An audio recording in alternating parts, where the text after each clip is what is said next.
Good morning.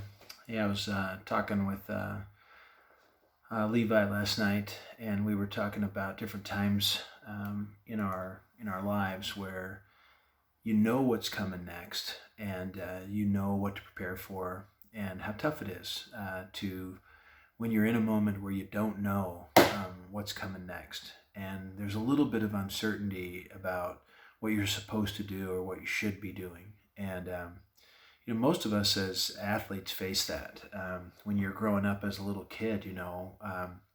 In junior high and high school and even college, if you're an athlete, if you got a chance to compete through college, where the world's pretty regimented. The whistles blow, the alarms go off, the bells ring. You go to the next class. You show up for practice.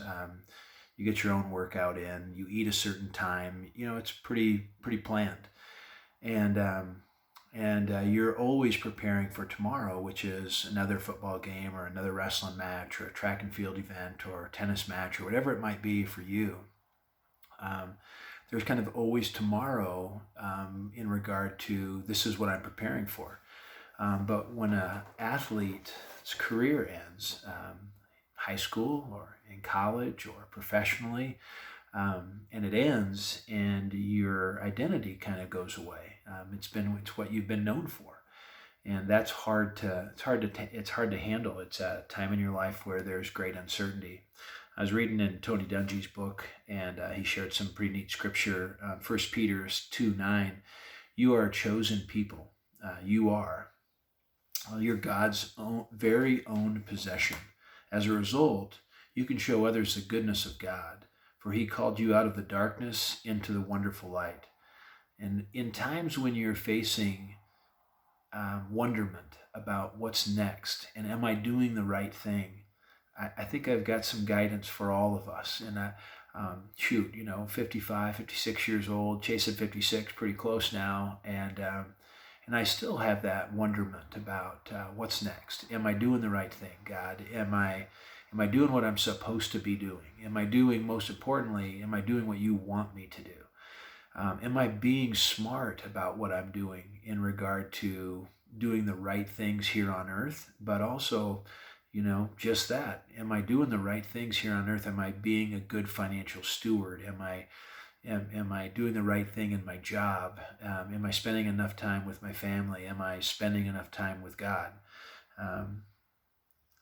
If you're facing that and you're at a point where maybe you're just not all that sure about what path you're supposed to follow, and you're out of that mode where it's virtually pre-selected for you, where people are telling you what to do, but now it's your call, and they seem like ever life-changing events, it's important to remember this, that ultimately you can trick yourself and think that you're the one in control, that it's all about what you do.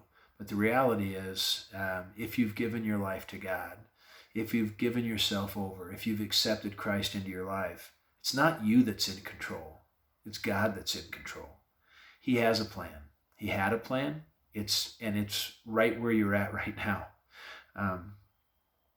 The uncertainty of the next day essentially goes away because you know that your focus is to be connected to Him and that He's got the plan for the next day. The future may seem murky, or at worst, it might even be very bleak. It might bring tears to your eyes and heartache and keep you up at night.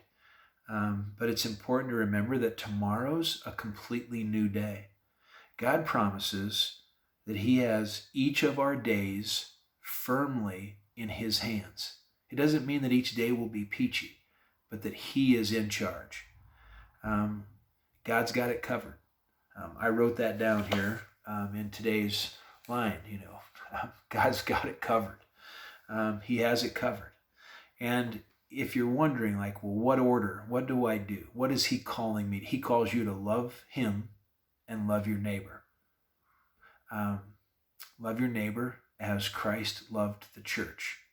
Powerful. And if you're married and you have children, it even gets a little clearer. He's got the order. He's got it. He's got the regimen for you. And it is to be Him, number one. and it is to be your spouse, number 2, and then your children, 3, and then your work and others, family and friends, etc., come in after that. But if you keep those top 3 priorities in line, God, spouse, and children, and you remember that it's about loving Him and loving others, all the other things in life will fall into place. Eternity is a really long time, and that's how long we're going to be together. Don't panic about the few years that we get to kick around here on earth. Be panicked about being in the right place for all of eternity, not a measly 60, 70, 80, 90, or 100 years here on earth, but where that 100 years is simply a blink of an eye, if that, in the picture of all eternity. Get yourself right. Get God first. Get your spouse second. Get your children third. And get all the others coming in fourth and beyond. And love them. Love that list as Christ loved the church. He sacrificed a lot for that. That was his focus.